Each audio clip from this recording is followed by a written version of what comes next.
はいどうもこんにちは、ぴょんすです。今回なんですけども、ぴょんす一時帰国を終えてベトナムに戻ろうと思います。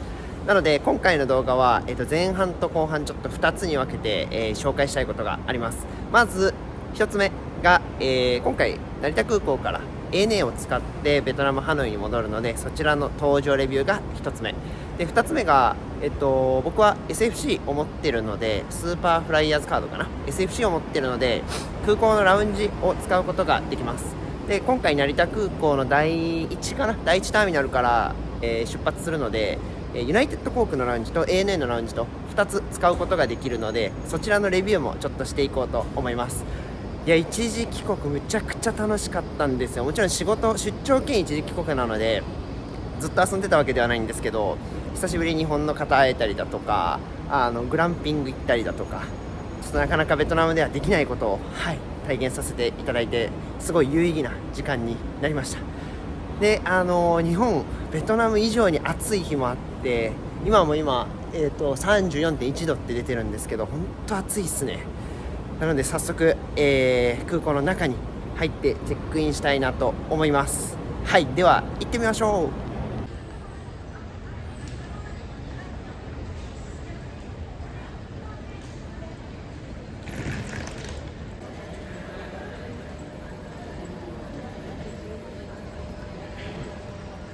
今日僕が乗るのがこの6時半発ハノイ便です。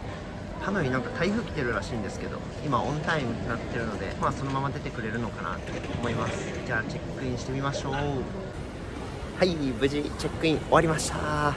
なんかサクッとできてよかったです。でもそうで、今回僕ちょっとお土産でわらび餅を持っていて、で手で持っていきたかったので、わらび餅持って入れますかってめっちゃ恥ずかしかったんですけど、聞いたらぜひ OK っていうことだったので持ち込んでいこうと思います。でなんか座席なんですけど、またなんか広いプレミアムエコノミーの席が空いてるからそっちに変えましょうかっていうことだったので、ぜひお願いしました。窓側も、撮れたので、なんかいい旅になるかなと思います。じゃあ一旦もうやることもないので出国をしようと思います。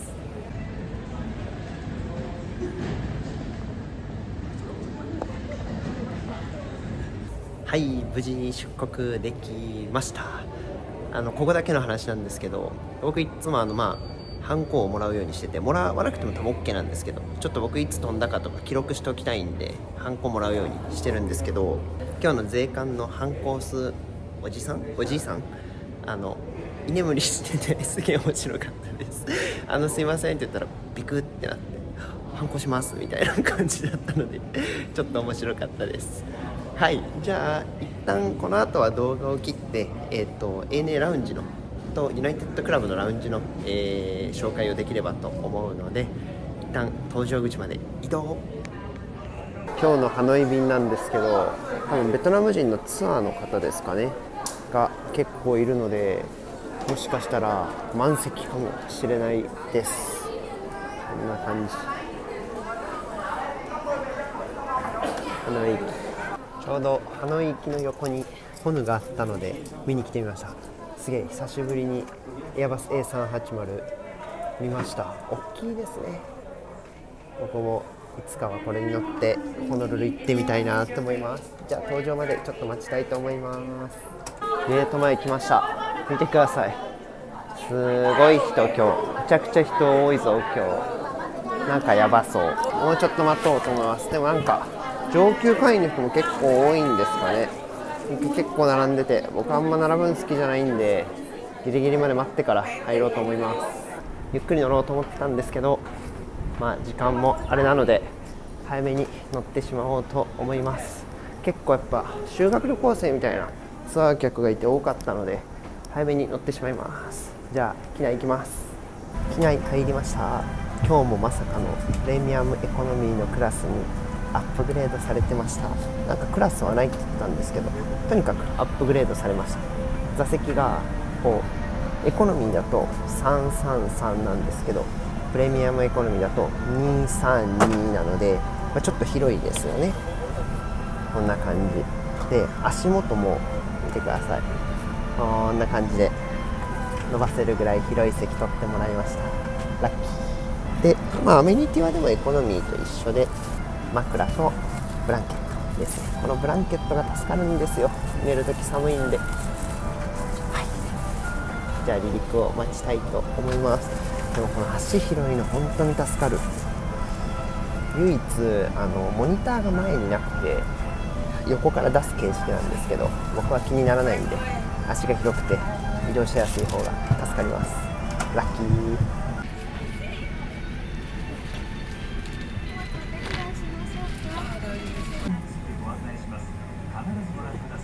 Please pay attention to the following safety instructions.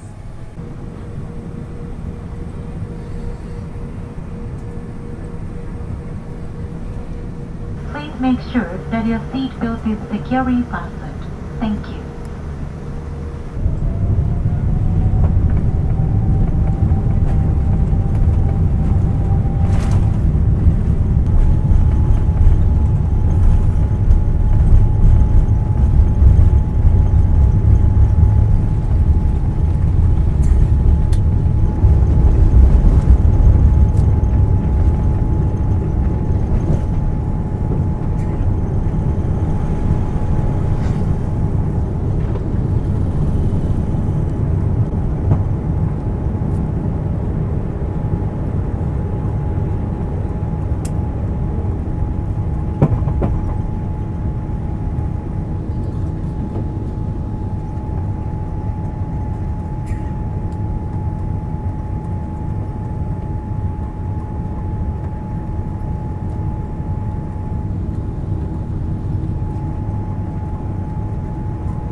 お食事の後、免税品を販売いたします。ご注文の際は、シートテレビのタッチパネルをご利用。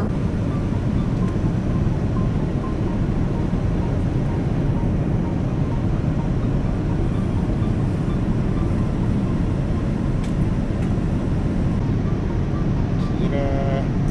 久しぶりにこんな綺麗な夕日を見てます。本当に今日はびっくりするぐらいいいことがつながってます。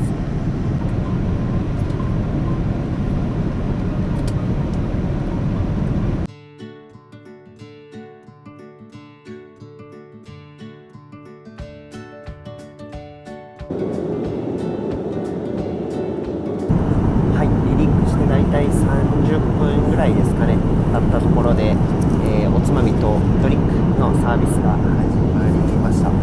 これまではブルボンのピンク色のおつまみだったんですけど、じゃーん、なんかエコーパートナーズっていうところの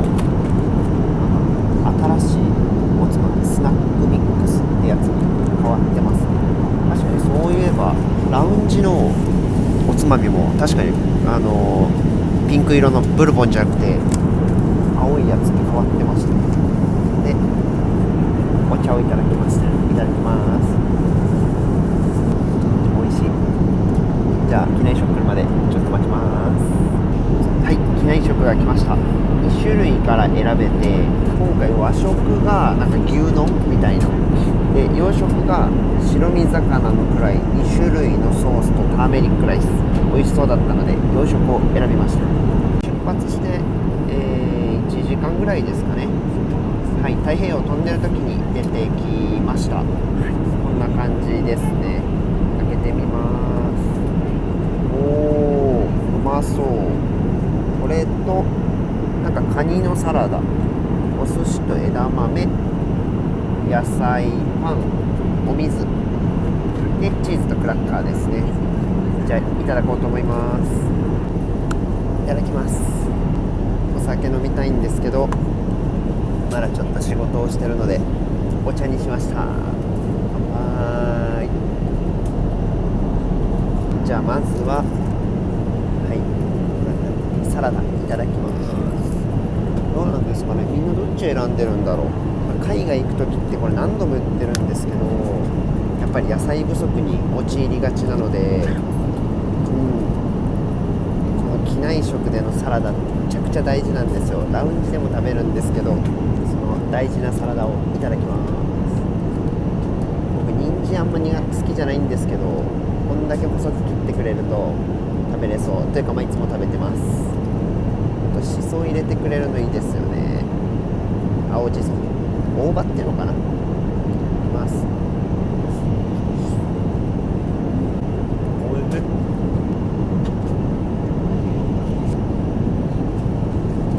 お気づきの方いるかもしれないんですけど、さっき15の A っていう左側に座ってたんですけど、仕事したいっていうのもありましたし、僕の隣だけ横が来られたんですよ。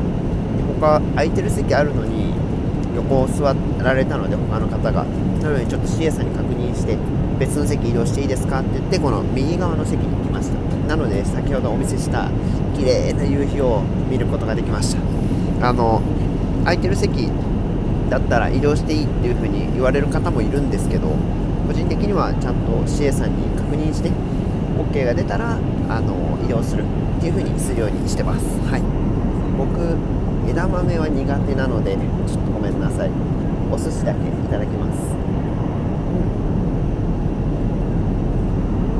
さっき ANA ラウンジと、ユナイテッドクラブのラウンジ、多分この後かな動画を出すと思うんですけど、行ってきてむちゃくちゃご飯食べたんですけど、やっぱ機内食ってなんか知らんけど美味しいから食べちゃいますよね。わかりますかこの感覚。僕はどんだけお腹いっぱいでも眠たくても機内食は食べちゃうっていう派の人です。よし、じゃあカニのマカロニサラダですかね、食べてみようと思います。下にマカロニが入っててカニ風かな。なんかすごい不思議な匂いがする。混ぜてみます。何の匂いだろう。生姜？あれだ、パセリじゃなくて、パセリっていうのかな、この上に乗ってた緑のやつが結構匂いがきつめですね。洋食によく使われる緑のやつ、パセリかな。やっぱりパセリじゃないと思うんだけどな、名前がちょっとわかんないんですけど。いただきます。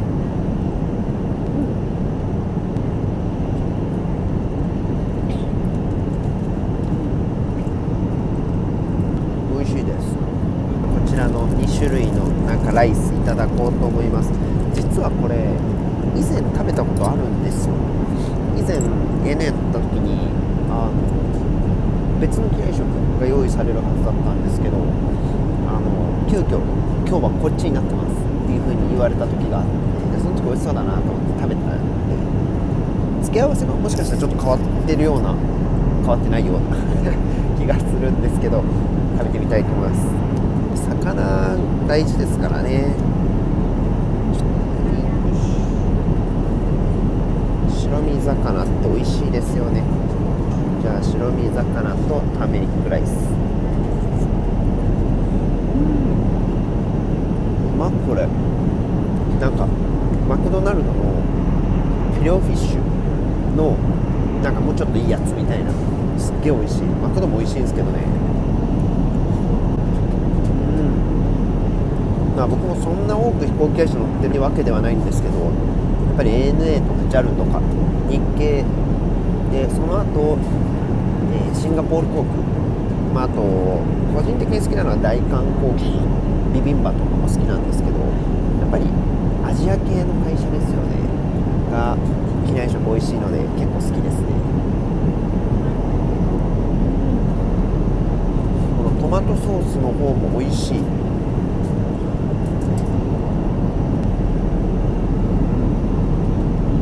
やっぱりアジア系の航空会社って、味もやっぱり口に合うし、あと量が多いんですよ。今 ANA でもメイン、サイド2種、サラダ、パン、クラッカー、チーズっていう風に、もうこれだけで6個ついてるんですよ。普通ヨーロッパとかアメリカの航空会社ってメイン、パン、サラダでデザートの、4つぐらいワンプレートで来ることとかも全然あって、で、ANA この後デザートで確かハーゲンダッツのアイスが来ると思うんですけど、やっぱりそういったところで種類の豊富、量がすごい豊富っていうのもいいポイントなんですよ。個人的にはこのクラッカーにこのチーズを挟んで食べるのがめっちゃ好き。これは後で食べたいと思います。じゃあ美味しくいただこうと思います。はい、ハハーゲンダッツバニラ味いただきました。すごい超凍ってるのですぐ食べれないんじゃないかな。ちょっとトライしてみましょう。冷たちなみに僕はハーゲンダッツ大好きなので2個とかもらっても全然いいんですけど、1人1個です。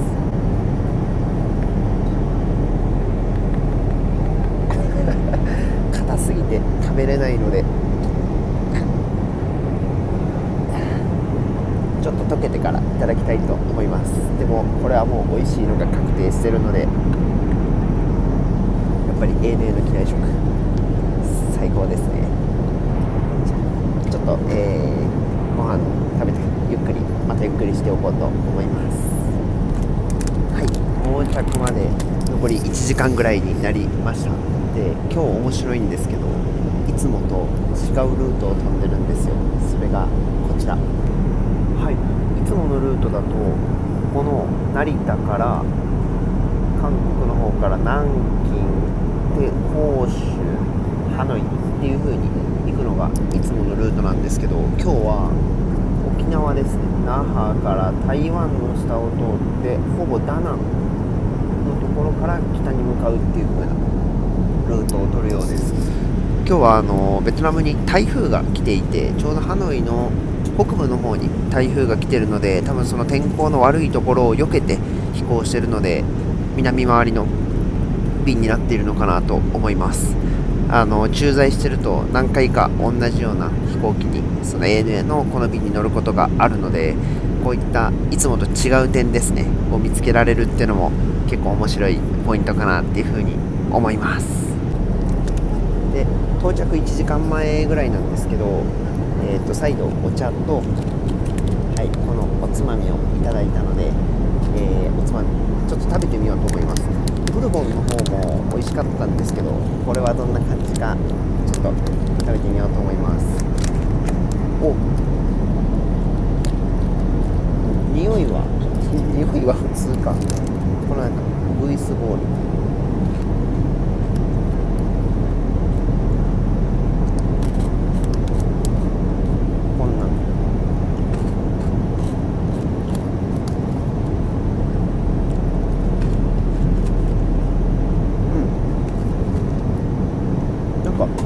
ブルボンの方って結構塩味がかっててしょっぱいなと思ってたんですけど、こっちはしょっぱさとちょっと甘みも入ってるのかな。結構僕食べやすくて、どっちも美味しいんですけど、どっちが好みかって言われたらこっちの方が好み美味しいかなって思います。やっぱこのおつまみってちょっと塩気が強いものとかもあるので、それが好きな人もいると思うんですけど、僕はちょっとこの甘みが効いた方が好きかなっていう感想でした。じゃあちょっと着陸まであと1時間、もうちょっとゆっくりしようと思います。この先の航路上の天候ですが、活発な雨雲は存在しておりませんが、風の変化またそれから雲の影響を及ぼしているところもございます。例えばベルトシート線消灯しておりますが、皆様の安全のためご着陸上常時ご利用していただきますようご協力お願い申し上げます。続きまして到着を遅れますことを申し上げます。到着まで臨みましばらくお待ちください。私の方にありがとうございます。There's typhoon force north of Naiba Airport, so we decided to approach from the south to Naiba Airport. Due to bad weather at Hanoi Airport, Hanoi Airport is very congested at this time, so ATC directs out that we need to hold over south of Naiba Airport for about 15 to 20 minutes. So we expect touchdown at Hanoi Airport 10:50 local time, and arrive at 19 to 11 p.m. We apologize our delay of arrival and the inconvenience. Thank you again for flying as the ANA. Please relax, enjoy the flight. はい、今機長の方から連絡がありまして、やっぱり天候の関係で南から進入してるっていうことでした。でかなりノイバイ空港混んでるらしくて、だいたい15分から20分ほど上空で旋回して待機するっていうことらしくて、ハノイが10時、日本が12時なんですけど、だいたいまだプラス40分45分ぐらい乗ってることになりそうです。予定より30分ぐらい遅いのかな。こればっかりは仕方ないですね。ゆっくり映画でも見て、待っておこうと思います。飛行機乗れるのは嬉しいんですけど、明日仕事なのでできれば早く着いてほしいっていう気もあるんですけど、こればっかりは仕方ない。ゆっくり待ちたいと思います。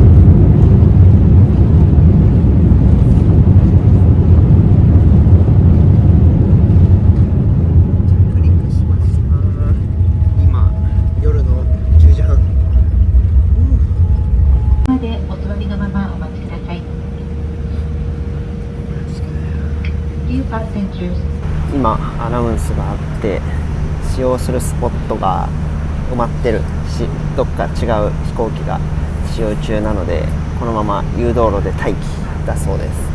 時間はどれぐらいかかるかわかんないんですけど、いやー夜にこれはきついっすね。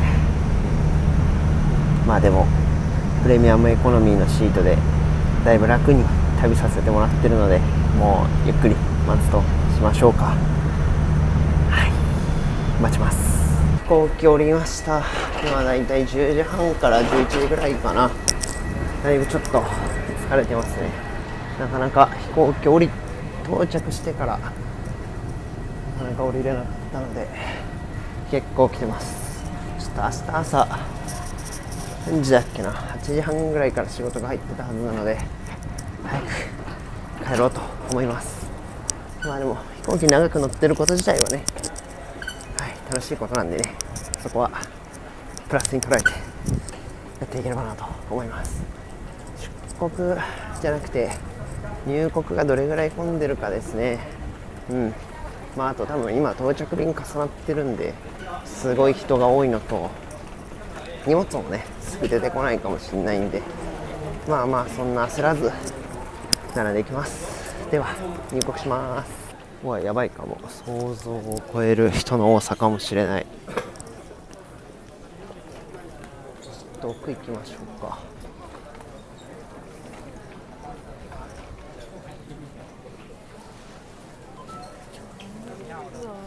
Excuse me. Thank you. 人が多すぎるのでちょっとでも奥に行こうと思います。結構地獄かも。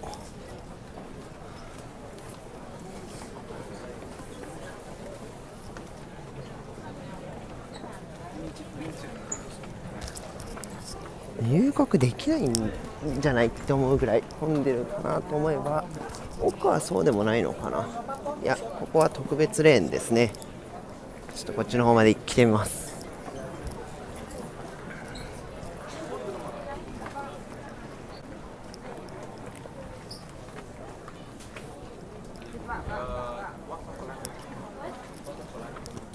並び始めて20分から30分ぐらい経ちました。で、こういう時のちょっとしたポイントをお伝えします。並ぶ列が結構大事で、普通の列に並んでしまうとただただ待つしかないので進みが遅いです。で、じゃあどうするかっていうと、例えばクルーの列とかディプロマの列に並んでください。で、そうするとクルーの列とかディプロマの列って結構人が少ないので、その列が終わったらその横の列から人をどんどん取っていくんですよ。なので進みが早かったりします。今クルーの人がもう全員はけたので、僕の列2人3人っていう風にもうどんどん抜けていってるので、単純進むスピードが2倍3倍になるので早く入国できます。なので普通に真ん中の列に並ぶんじゃなくて、特別レーンの横のレーンとかがおすすめです。ぜひ試してみてください。はい、無事入国しました。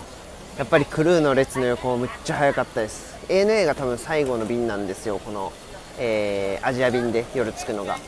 でANA のクルーさんが去ったら、クルーが使ってた2列が僕の列分を消費してくれるってなったので、3倍のスピードで一気に入国連が進みました。最高です。で荷物これ1個は取ったんだけど、もう1個預けたやつが出てこないので、ちょっとそれだけ取ってさっさと帰ろうと思います。で、待ってる間にここで総括をすると、やっぱり ANA いいですね。日本の航空会社だし、僕日本人だから安心感ありますし、やっぱとにかく丁寧ですよね。やっぱ旋回するってなった時にちょっとやっぱ喉乾いちゃってお茶くださいって言ってもすぐ用意してくれたりだとか、飴いりますかっていう風な形で声かけてくれたりだとか、機内食も美味しいですし、ラウンジもすごい素敵なラウンジを持ってるので、やっぱり日系の航空会社は、いいかなっていう風に思ってます。ただ個人的には海外の航空会社も結構好きで、旅行の時とかは全然海外の航空会社を使います。出張の時も時間であったり値段を見て海外の航空会社使うんですけど、海外の航空会社使うとやっぱり飛行機乗った時からもう海外に行くっていう雰囲気がバリバリ出るので、それもそれで、いいかなっていうふうに思います。いやでも本当に今日は長い一日でしたね。でも楽しかったのでよしとします。また今後 ANA 乗ることもあると思うんですけども、また何か違いがあったらどんどんレビューしていきたいなっていうふうに、思っております。ピョンスログはですね、ベトナムに駐在しているピョンスが、趣味程度軽くゆるくやっているチャンネルです。何か皆様の役に立ったり、面白かったな、役に立ったなって方は、ぜひ高評価、グッドボタン、あとチャンネル登録よろしくお願いします。ではまた次の動画でお会いしましょう。バイバイ。ちなみになんですけど、ベトナム入国するときはすごい人が今出迎えてくれるので、スターになったような気分になったりもしますという補足情報です。では家に帰ります。